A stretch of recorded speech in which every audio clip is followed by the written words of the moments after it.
Hello दोस्तों, नमस्ते। मैं अजय साहनी स्टार पुनः एक बार अपने रियल रिपोर्टर न्यूज पर हूं और आप लोगों के साथ करने जा रहा हूं फिर से एक बार वार्तालाप। दोस्तों देखिए क्या होता है, ये है रियल रिपोर्टर न्यूज। तो इसमें बहुत सारी बनावटीपना और बहुत सारे भौकाल शायद नहीं मिल पाएंगे। इसमें जो है आपको रियल देने की कोशिश की जाती रही है। बहुत सारी त्रुटियां होंगी, बहुत सारे अवरोध आएंगे, लेकिन उससे आपको विचलित नहीं होना है। मुख्य खबर पे बने रहिएगा। आप लोगों ने कभी देखा है हवाई जहाज से अगर जिन भाइयों ने दोस्तों ने यात्रा की होगी, ऊपर से समुंदर कितना प्यारा लगता है। किसी नदी से अगर हमारी जहाज गुजर रही है ऊपर से, गांव खेड़े या सड़कों को देख के आपको लगता है कोई पतला सा रास्ता या लीक दिख रहा है। नदियां बहुत पतले एक जो है धागे की तरह दिखाई देती हैं, बड़ा मजा आता है। और जब लैंड करता है हवाई जहाज नीचे की तरफ, तो जो नदियां वगैरह दिखती हैं तो और ज्यादा मजा बढ़ जाता है। सोचिए ऐसे में बाढ़ का मजा ऊपर से कितना गजब का दिखता होगा। बाढ़ वगैरह को अगर डूबते हुए घरों को, बहते हुए पेड़ों को और पशुओं को देखा जाए तो आनंद बहुत बढ़ जाता है। इसी आनंद को लेने के लिए माननीय मोदी प्रधानमंत्री जी जो है कुछ दिन पहले यात्रा किए थे उड़ीसा और बंगाल का। अब आप लोग कहेंगे कि ये मजा लेने थोड़ी गए थे, वो तो सर्वे करने गए थे, बाढ़ का जायजा लेने गए थे। भाई जायजा और मजा में जितना अंतरा मंतरा का फर्क पड़ता है वो आप लोग देख लीजिए। मुझे तो लगता है कि इसी बहाने एक और घूमने का बहुत दिन हो गया। वैसे भी जहाज की यात्रा किए, विदेश यात्रा किए, लॉकडाउन और कोरोना के चलते वो कहीं घूम फिर नहीं पा रहे हैं। तो जब बाढ़ आया तो सोचे चलो भाई यहीं जा थोड़ा सा उस सैर सपाटा का थोड़ा सा लुत्फ ले लिया जाए। और वही लुत्फ लेने ममता बनर्जी भी निकली हुई थी अपने प्रदेश के मामले में, क्योंकि वो भी चुनाव में बहुत दिनों से थकी हुई थी। तो प्रदेश के सर्वे और दौरा में जैसे ही तूफान थोड़ा सा शांत हुआ तो अपना अपना हेलीकॉप्टर लेके ये लोग निकल पड़े थे।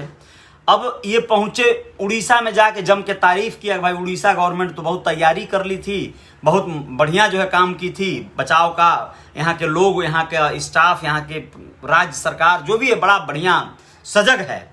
लेकिन ये चीज उनको बंगाल के लोगों के या बंगाल के सरकार के लिए बोलने में मतलब कहीं ना कहीं असुविधा, असहज महसूस होने लगा। शुभेंदु अधिकारी उनके जो विपक्ष के नेता हैं, नेता प्रतिपक्ष कहेंगे, यानी जो ममता बनर्जी को नंदीग्राम में हरा दिए, बहुत बड़ा काम किया है उन्होंने, इनाम पाने का काम किया है। उड़ीसा में महाराज मोदी जी ने विपक्ष के नेता को नहीं बुलाया। गुजरात का दौरा जब करते हैं, इस तरह की मीटिंग करते हैं जो अपने अधिकारियों से या प्रदेश सरकार वगैरह के लोगों से, वहां विपक्ष के लोगों को बहुत तवज्जो नहीं मिलती है। लेकिन बंगाल में पता नहीं क्या सूझा, शुभेंदु अधिकारी को बुला लिए। अब ये ममता महारानी सुनी तो इस बात के लिए बौरा गई, बोली भैया ये कौन सा बात हुआ, ये क्यों उनको बुला रहा है जो हमको हराया है, ये तो बेइज्जती करने वाली बात हो गई। तो पहले तो ये आरोप लगा भाजपा की तरफ से कि ये आधा घंटा प्रधानमंत्री जी को इंतजार करवाई हैं। ये गलत बात है, ऐसा नहीं होना चाहिए। सही भी है, ऐसा नहीं होना चाहिए। प्रधानमंत्री का चूंकि वैल्यू बहुत ज़्यादा महत्वपूर्ण है, उनका टाइम का वैल्यू बहुत महत्वपूर्ण है, तो उन्हें आधा घंटा तक मतलब बैठाना नहीं चाहिए था। लेकिन उनका तर्क है ममता जी का, उन्होंने कहा कि जब प्रधानमंत्री जहां पे मीटिंग के लिए बुलाए थे वहां उनका हेलीकॉप्टर उतरना था, तो जो एटीसी होता है यानी जो देखता है इस सारे चीज को सैटेलाइट से कि कौन उड़ रहा है कौन उतर रहा है, तो उन लोगों ने इनको 20 मिनट लेट से अपनी उड़ान भरने को वैसे भी आदेश दिया और फिर उतरने में 10 मिनट लगवा दिया यहाँ पे, यानी वो आधा घंटा एटीसी आदि ने उन्हें करवा दिया लेट। जब वो मिलने के लिए पहुंची वहां उस डाक बंगले वगैरह पे, तो अधिकारियों ने उन्हें 10 मिनट ले लिया कि रुकिए अभी थोड़ा बिजी हैं, बाद में मिलिए। तो ममता जी ने ये आरोप लगाया है कि हमें जानबूझ के लेट कराया गया, लेकिन कोई बात नहीं। जब वो मिली भी तो उस कार्यक्रम में, उस मीटिंग में नहीं शामिल हुई। वो सीधे इनसे मुलाकात की प्रधानमंत्री से और वहां के स्थिति परिस्थिति का जो है फाइल सौंपा और 1000-2000 करोड़ का डिमांड भी की कि ये नुकसान हुआ है, इसके लिए आप ऐसा ऐसा कुछ करें। ये सारे चीजों को करने के बाद वो वहां से फिर चली गई। अब इस पर बौखलाई हुई बीजेपी। जैसे ही मोदी जी दिल्ली पहुंचे तो चाय से ज्यादा गर्म केतली, यानी पार्टी का पूरा महकमा एकदम बौरा गया। अब बौरा के सबसे पहला काम चीफ सेक्रेटरी पर, जी हाँ, मुख्य सचिव जो होता है प्रदेश का, उनको इन लोगों ने सबसे पहले जो है बुलाया, दिल्ली आओ, आके रिपोर्ट करो, आके रिपोर्ट करो क्यों तुम ये बदमाशी की है। असल में ममता से अजुराने और गरमाने का अब कोई वो तो रह नहीं गया। हालात सभी ने देख ही लिया है, अजुराने का क्या हल निकलता है। तो अधिकारियों पे गाज गिरनी तय हो जाती है, क्योंकि अधिकारी तो भाई नेताओं के अधीन होते हैं। ये डेमोक्रेसी लोकतंत्र है, यहाँ पर नेता हमारे राजा होते हैं और ये जो है नौकरशाह जो होते हैं, यानी हमारे नेताओं का जी हुजूरी करने वाले कहिए या उनकी तामील, हुक्म की तामील करने वाले अधिकारियों को नौकरशाह कहा जाता है। नौकरशाही बड़े ऑफिसरों को कहा जाता है। नौकरशाही का तात्पर्य होता है कि ऑफिसर जब तानाशाही करने लगे वो नौकरशाही हो गया, कि नौकर होके भी शाहों की जिंदगी जीते हैं लोग। बहुत सारे अधिकारी ऐसा करते हैं बड़े पदों पर जो हैं, जिनको सह मिल जाता है नेताओं का, लेकिन यहाँ पर इनकी खटिया खड़ी कर दी गई है। वो वैसे भी उनका कार्यकाल पूरा हो गया था। 3 महीने के लिए ममता जी उनको किसी तरह रोके हुई थी होल्ड पर, लेकिन इस मामले की वजह से उनको अनियमितता के दायरे में लाकर बुला लिया गया है। दिल्ली जाना है, अब उनका जो है थोड़ा सा माइंडली प्रेशर बढ़ जाएगा। ये सारी चीजें चल रही हैं।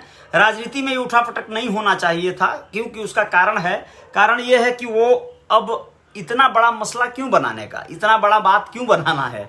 अगर वो कहती हैं, ममता बनर्जी ने वैसे एक बयान जारी किया है, उन्होंने कहा है कि जनता के हित के लिए, प्रदेश के हित के लिए जहां भलाई हो रही हो, मैं मोदी जी के पैर भी पकड़ लूंगी। ये बहुत बड़ी बात कह दिया उन्होंने, यानी सॉरी भी बोल सकती हैं। बाबा रामदेव खानी थोड़ी अकड़ के खड़ी रहेंगी, क्योंकि उनके ऊपर तो वरदहस्त है, पता नहीं किसका वरदहस्त है। अभी डॉक्टरों के फेवर में कोई जारी ही नहीं किया गया बयान। यानी सोचिए, ममता थोड़ा सा लेट हो गई कि बौरा गया, पूरा व्यवस्था में बौरा गया, पूरा भारतीय जनता पार्टी बौरा गया। दोनों एक दूसरे के पूरक हैं, अधिकारी और नेता। बहुत बहुत धन्यवाद, बहुत बहुत धन्यवाद। बिल्कुल, हर हाल में नेता और अभिनेता भी एक दूसरे के पूरक ही हैं सर। नेता अभिनेता के लिए काम, मतलब अभिनेता नेता के लिए काम करता है, लेकिन यहाँ पे रियल रिपोर्टर न्यूज पे आप हैं।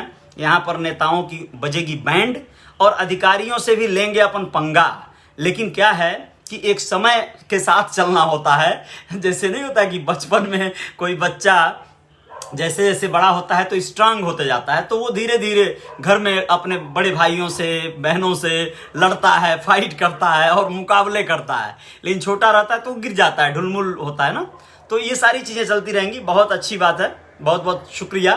तो हम अभी ये कह रहे थे कि ये जो मामला अभी इतना तुरंत रंग मिजाज में आ गया, लेकिन बाबा रामदेव और अपने एलोपैथी के डॉक्टरों का मामला में कुछ समझ नहीं आया। डॉक्टर लेले जो है एकदम मतलब बौखलाते रह गए, चिल्लाते रह गए, लेकिन उनके फेवर में सरकार का कोई पक्ष नहीं आया। कारण भी बड़ा अलग होगा। अलग इसलिए होगा, पतंजलि योगपीठ जो हजारों करोड़ का टर्नओवर करती है, अच्छा खासा डोनेशन भी जाता है सरकार के तमाम कार्य योजनाओं में, सरकार के हित में, देश हित में, राष्ट्र हित में, पार्टी फंड में भी चला जाता होगा अच्छा खासा जो है। तो ऐसे लोगों को, यानी जो कमासु पूत हैं, उनको सरकार या कोई भी, मैं ही नहीं बोलूंगा, मुझे कोई अगर फाइनेंस करेगा तो मैं ही उसके बोलने के पहले 4 बार सोचूंगा कि अरे यार कहीं बंद ना हो जाए जुगाड़ मेरा। लेकिन यही बात यहाँ पे थोड़ी सी खलने लगती है कि जहाँ पर देश हित और देश के बड़े दायित्वों पे बैठे हुए लोग, अब सोचिए जो लोग क्षुब्ध हैं कितने ज्यादा, यानी कोरोना काल में डॉक्टरों की भूमिका कितनी महत्वपूर्ण हो जाती है, लेकिन कहीं ना कहीं आहत हो गए ना लोग। तो ऐसे में एक सॉरी कर देना, एक्सक्यूज कर देना बहुत राहत पहुंचा देता। लेकिन जवाब आया कि ऐसा है, अरेस्ट तो किसी का बाप का दम नहीं है जो कर लेगा, ये कह के क्या बड़ा बन जाना एक महात्मा, एक साधु को। चलिए खैर, जो भी, ये अपनी अपनी व्यक्तिगत बातें हैं, सबका अपना अपना व्यक्तिगत जीवन है, हर कोई स्वतंत्र है। साधु हो तो भी उसके अंदर अकड़ हो सकती है, कोई बहुत बड़ा गृहस्थ जीवन में हो फिर भी वो लचीला हो सकता है, कोई बहुत बड़ा बिजनेस टाइकून हो फिर भी वो बहुत विनम्र हो सकता है। वो उसकी मर्जी है, जो करेगा वो भरेगा। जय जयकार जारी रहेगी। आप लोग बने रहिएगा, आप लोग फॉलो कर लीजिएगा अगर पेज पर हैं, और सब्सक्राइब कर लीजिएगा अगर चैनल पर हैं। तो कल सुबह मिलते हैं। अभी बहुत गर्मी हो गई है, एसी बंद है, कारण है ऐसे ही, बस पता नहीं क्यों मन नहीं कर रहा था चालू करने के लिए। जय हिंद, जय भारत।